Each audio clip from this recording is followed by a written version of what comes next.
Russia is burning and breaking down from within. A massive blackout hits the Kursk region after Ukrainian drone strike a key power substation, thousands left in the dark. In Volgograd, the Frolovskaya substation goes up in flames, while powerful explosions rock Russian oil plants. Fires engulf Lukoil refineries and chemical factories. Airports shut down, chaos spreads, and Putin's energy empire collapses before the world's eyes. It is the final stage of Russia's fuel catastrophe. Welcome to Ukraine Today. I'm Zorislava Kolesnikova, and here's how Ukrainia's precision strikes are setting the Kremlin's war machine on fire. Massive blackouts in Russia's Kursk region after drone strike hits power substations, thousands left without electricity.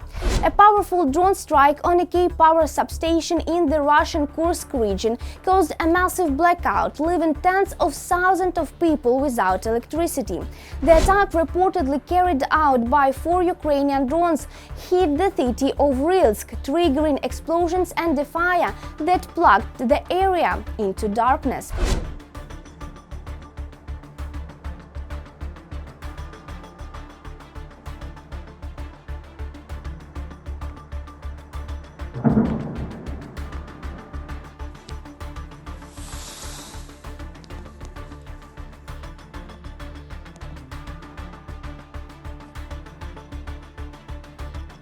According to regional governor Roman Starovoyt, emergency crews are now working around the clock to restore power. However, damage appears significant. Energy workers are already on site, doing everything possible to restore the power supply. Russian State Duma Deputy Alexander Hilstein confirmed the scale of the outage, saying that over 16 customers were left without electricity across Rilsk.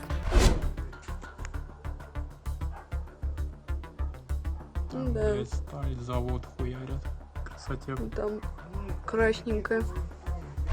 More than 16,000 users in several districts of the Kursk region lost power due to the drone strike. The overnight attack caused a chain reaction of blackouts across the region. Local Telegram channels shared footage showing burning transformers and heavy smoke, reportedly from ignited transformer oil. Analysts say that this coordinated attack targeted Russia's energy infrastructure, disrupting logistic and power supplies deep behind enemy lines. Kursk and Volgograd region, located near the Ukrainian border, has suffered a wave of similar strikes in recent weeks.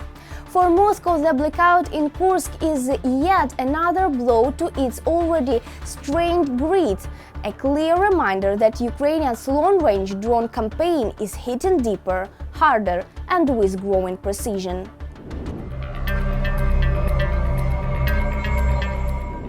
Mass drone attack sparks fire at Russian power substation in Volgograd region. Frolovskaya goes up in flames. Russia faced another massive overnight drone attack on the night of November 4th as waves of unidentified UAVs struck deep inside the country. One of the main targets was the Frolovskaya power substation in the Volgograd region, where a large fire broke out after multiple explosions.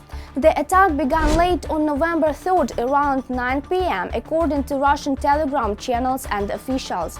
Within minutes, local residents reported powerful blasts and green flashes in the city of Frolova.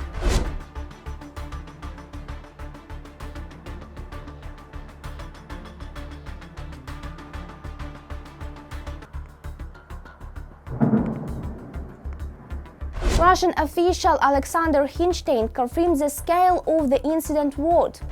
On the night of November 3 to 4, air defense units of the Russian Ministry of Defense repelled a massive drone attack on the territory of the Volgograd region.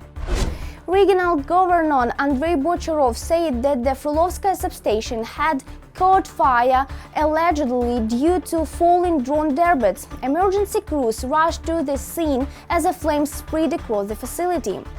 There was a fire at the Frolovskaya electrical substation due to the fall of drone fragments. All emergency services are working on site. There are no casualties or major damage. Russian media claim that at least 4 drones were involved in the strike, but eyewitnesses reported a much larger swarm flying over the region. Local residents described the sound of air defense guns firing and series of explosions that shook nearby buildings. The Volgograd strike marks yet another deep hit on Russia's critical energy infrastructures. These operations are likely aimed at disrupting logistics and weakening the Russia grid, a key part of the country's war machine.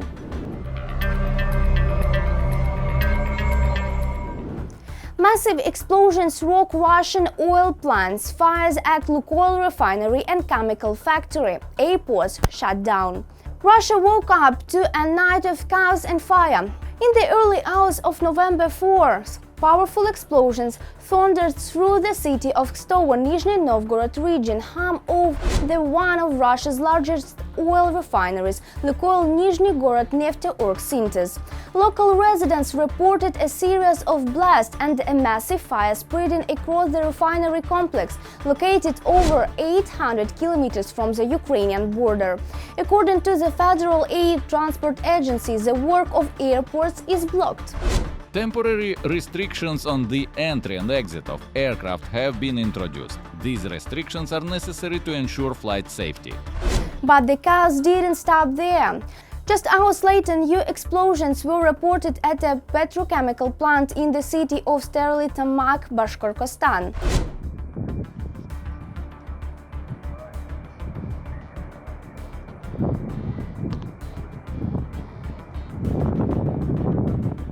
At first, local authorities tried to deny the drone strike, claiming that the blast happened in the water purification workshop due to a technical malfunction.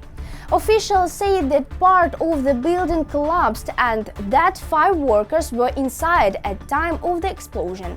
However, as video of burning factory building flooded Russian social media, Bashkortostan's governor Radi Khabirov was forced to admit that the plant had indeed been attacked by drones. Both UAVs were shot down, and the enterprise continues to operate as normal. Independent monitoring projects report that at least 2 strikes hit the industrial site, causing a secondary explosions inside the plant. With airports shutting down, factories in flames, and officials scrambling to cover up the truth, is becoming clear the war has come to Russia's heartland and it's burning bright. Russia's fuel crisis hits hard, gas shortages spread nationwide. An absolute anti-record for Putin. Russia, the so-called gas station of the world, is running out of gas despite pumping millions of barrels of oil. Russians are struggling to fill their tanks. How did the Kremlin manage to run dry in the land of endless oil? And what does this mean for Putin's war machine? Full story right now on Ukraine Today. An absolute anti-record for Putin. Cars in Russia are ceasing to be a means of transportation and are turning into a luxury item. After all, it is becoming increasingly difficult for Russian citizens to fuel their iron steeds. Despite the Kremlin extracting an enormous amount of oil, the country is facing a shortage of gasoline and diesel fuel.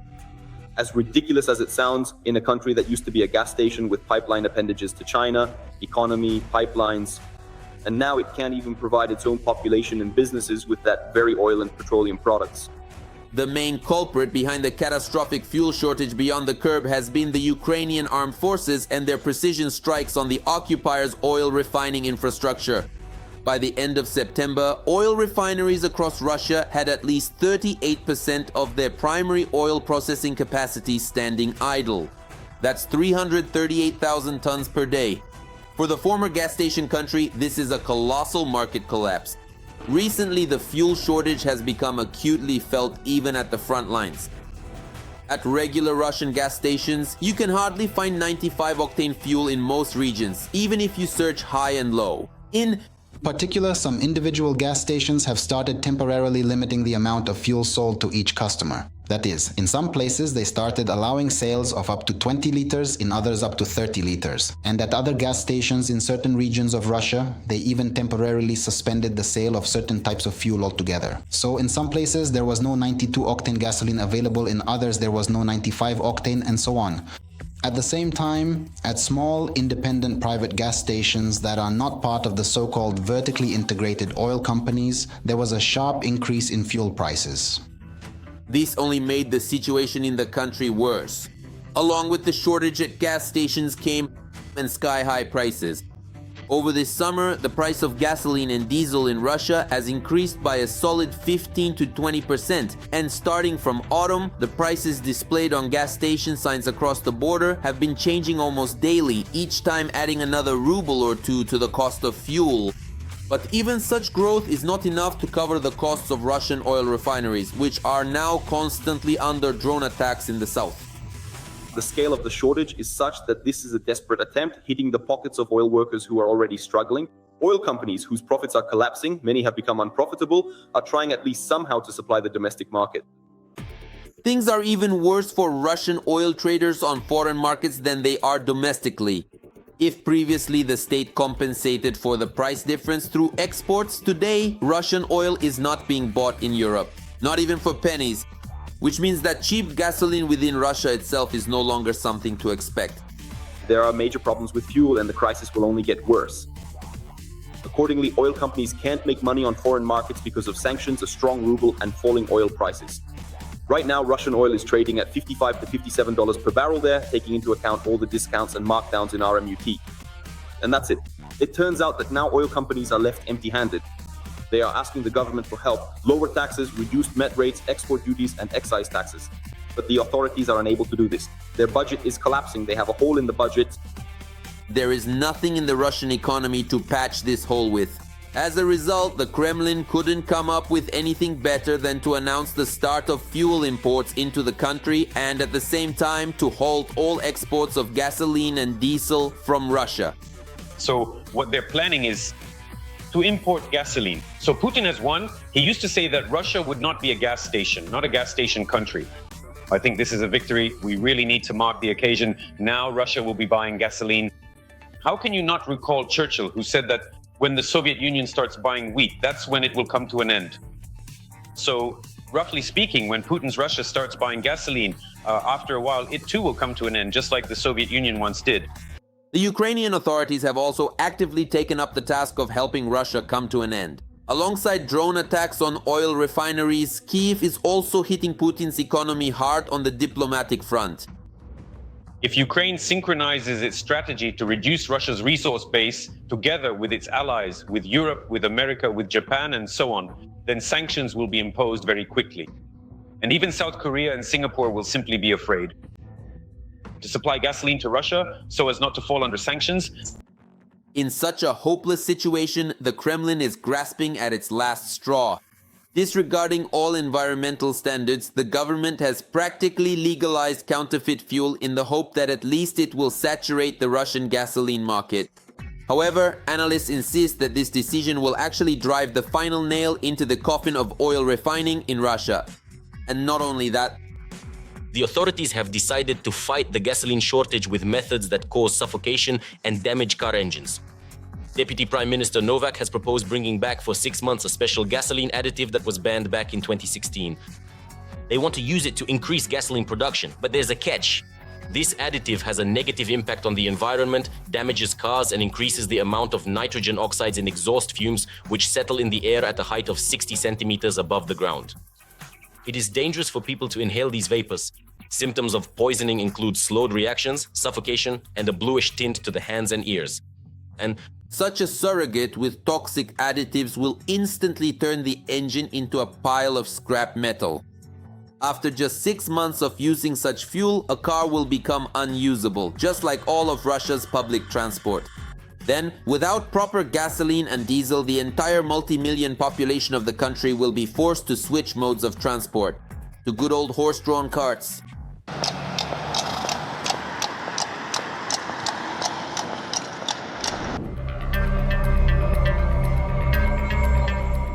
That's all for today on Ukraine Today. If you believe the truth should be louder than propaganda, like, comment and subscribe. And if you want to help us keep burning through the Kremlin lies, become a sponsor and join our front line of information defense. Your support fuels our work, just like Ukrainians don't fuel Russia's collapse. Stay strong, stay informed and stay with Ukraine.